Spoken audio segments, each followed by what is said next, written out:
Premiership win. Jubilant supporters turned up at the Glenferrie Oval today despite late-night festivities. Knocked down by Deere on this occasion. There's the siren, and Hawthorn are premiums. The sound of the final siren heralded just the beginning for thousands of jubilant Hawthorn fans. Laughing, crying and cheering, they took to the streets and to the pubs to toast every point scored by their mighty Hawks.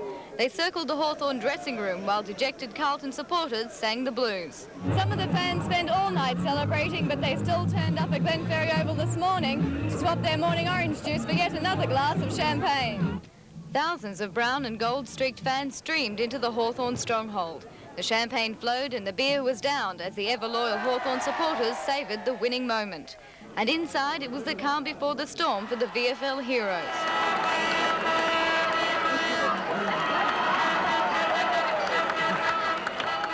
But at Princes Park, the deserted marquees told the story of the vanquished Carlton team. The Socialist left in Victoria has voted not to defy the AL Club's 6th VFL flag.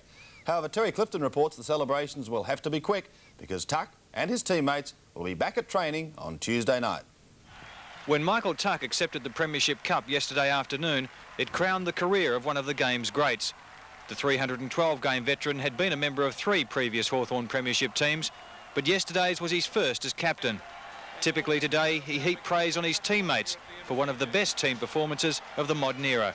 The players got together at the start of the year and we tried to work out things that we thought they were tackling. If we could tackle, say, 10 tackles a quarter, and then it would end up 40 for a game, that would be good. But on Saturday, we had 21 for the first quarter and 19 for the second, then 22 for the third. So I think we broke all records in that respect, and that was the main reason we thought we could break Carlton down was by tackling. While the Hawthorn players continued their celebrations today, the football year is far from over for them.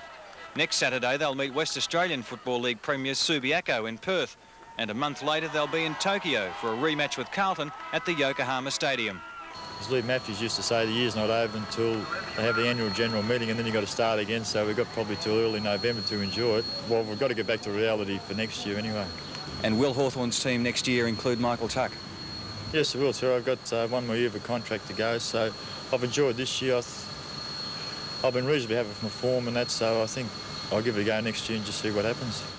Australia More of words when he attacked Hawthorn's so-called BYO premiership celebrations.